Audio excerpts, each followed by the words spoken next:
I don't know if you've been staying up to date with like the reports with free agency and like the type of players that the Pistons are quote unquote linked to. I've seen a So couple of those. So yeah, yeah, so I kind of wanted to spin this question. Like, what do you make of the reports that the Pistons are looking to add a stretch five this summer in free agency?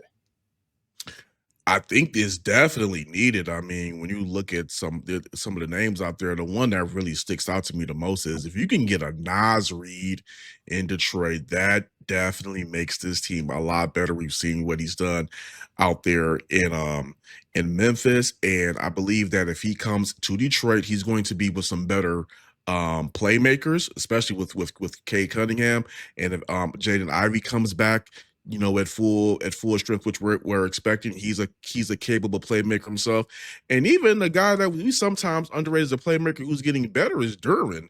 Duran is nice with it now. So you get a Naz Reid in here, I think he makes them significantly better. I know there's been talks about Miles Turner, if I'm not mistaken, Hmm. as a possibility.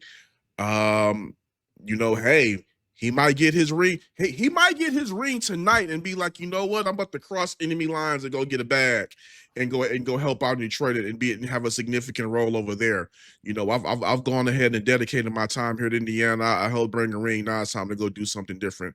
Or he may feel like that also too if they lose as well. So you never know. But those are two guys that I would definitely be looked at. I mean, Turner has been a name that has been long linked with the Pistons, I believe, for like the past couple of seasons, just maybe as a possibility on the trade market. The Reed thing will be interesting because again, I don't see Reed leaving Detroit leaving Minnesota unless he's going somewhere knowing he's about to get a starter role and starter money. So, um, yeah, able to get him that would be a very big coup. Yeah, I mean, with the Naz Reid thing, I think you're right. Like, he's not going to opt out of his player option and then be a backup. Like, I think if he were to leave Minnesota, he's opting out. He's trying to get as most money as he can. I don't know if you Yeah. saw that leak IG message with him and some better saying I'm about to get $100 million. So that just kind of tells me what he thinks his market is, and I don't think he's far off. I think he could get $100 million, and he's probably going to be your I starting power mean, forward. yeah, absolutely. Because I mean, let me just do a double check on what he's making right now. Because I like to be I think factually. 15 million about. Yeah, right here. Yeah, he's has a player out had a player option for 15 million. So yeah, I mean, I'm getting the bag if I'm opting out. Yeah, I mean, I'm not gonna. I saw someone say like, well, what if he opts out and signs for less if he like really buys into the coaching staff? Like, absolutely not. Not the way the way the players are paid nowadays. Like, no disrespect to Isaiah Stewart, but if Isaiah Stewart's getting 15 million, and he was on a player option, he damn well would opt out and probably sign for more. Like I mean, he, that's what I was telling people with the Isaiah Stewart deal. I said, hey, when this NBA money kicks up, Isaiah Stewart's deal is going to look very reasonable. I mean, right now, I believe what is that around mid-level exception numbers, if I'm not mistaken. yeah, mid level's 14.1 right now, so Yeah, just so I about, mean, yeah. Isaiah's deal is nothing. No, it's a good deal. I see some people talking about like Miles Turner. I think his market, Corey, is 30 million per year, whether he Mhm. wins a championship or not. And I think if the Pistons want to get to that point, they're going to have to move some pieces and some players to kind of make the money work. Because as of right now, they have around $17 million in cap space they could operate Yeah, with. So you're either talking about trading Stu, you're talking about trading Tobias to try to make the money work to be competitive with an offer. I personally think he stays in Indy. I think that's why yeah. Indy made that trade last week is so they can stay competitive in trades and being able to offer him the money because I think they'll be a first apron team just to bring him back because he's been there for so long and I've always been really high on him. I'm just not really sure what it would take for him to just like kind of jump ship. And I don't know if the Pistons would be number one on this list given the Pistons Pacers stuff this year. I mean, That's what I Stu was saying. roasted him. Crossing enemy lines.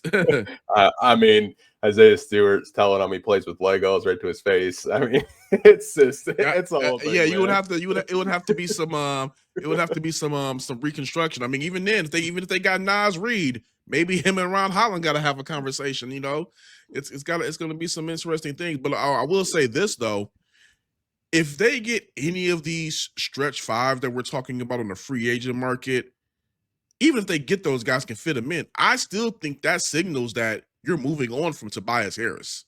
You're sending him somewhere to a team that's going to want that expiring deal. So I that's the one thing that I'll just been telling a lot of people. If they're making any type of moves this offseason, I don't expect him to be back. I believe that they pretty much just brought him in to help this young group for this season. I thought it was going to be to the trade deadline, but help this young group right now, and then move them later. Because again, there's going to be a lot of teams trying to break down their payrolls and be able to get back to the free agent market, and that expiring deal is a attractive piece. Yeah, I think it is. I think it's fair to assume that Tobias is on the last year of his contract going into this upcoming season. I think it's very enticing because I honestly think this playoffs. I think he got a little bit of the. Um, there were talks about him being a playoff choker in Philly, and I Mhm. thought this playoffs he kind of just said like I'm not a playoff joker. I can produce when I actually want to play for a city that values me, and I think we saw that without kind of dunking Yeah, on Philly. But yeah, the Miles Turner and Naz Reid, I love it. The Santi Aldama one. This is where I think it's interesting. He's an RFA right now in Memphis. Now the Pistons could possibly make it difficult for Memphis and offer him a bigger deal. And you could have conversations about, offering him a deal. And, if Memphis really doesn't want to lose him, you could do a sign and trade that way. I mean, they just traded Desmond Bain. There are reports that they want to build around John Morant and Jaren Jackson Jr. long term. So, I mean, he's another kind of stretch five. I mean, Memphis was weird, man. They were playing him at small forward, Corey, and this guy is usually playing like small forward, power forward, center. I don't know if that's a Memphis thing. I don't know if JB would do that with him if he was on the team, but I mean, he's another kind of a buy low option if the Pistons want to try to get one of those, stretch players in the front court.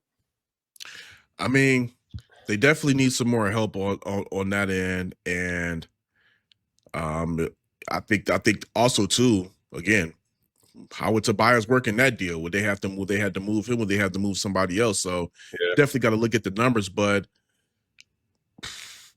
I think that right now, with the way I don't really see the Pistons acquiring too many pieces on the trade market where they got to figure out how the fit is going to work. I think they're trying to if just off of how they finished this year, I think they're looking for somewhere around that all-star kind of home run punch. Because I mean, Yeah. that's just the vibe I get. I think they're going to try to go after it. Not saying that they couldn't acquire him and he would be a good addition, but I think they're really going for that marquee. We know what we're going to get out this guy every single night player to play alongside Cade.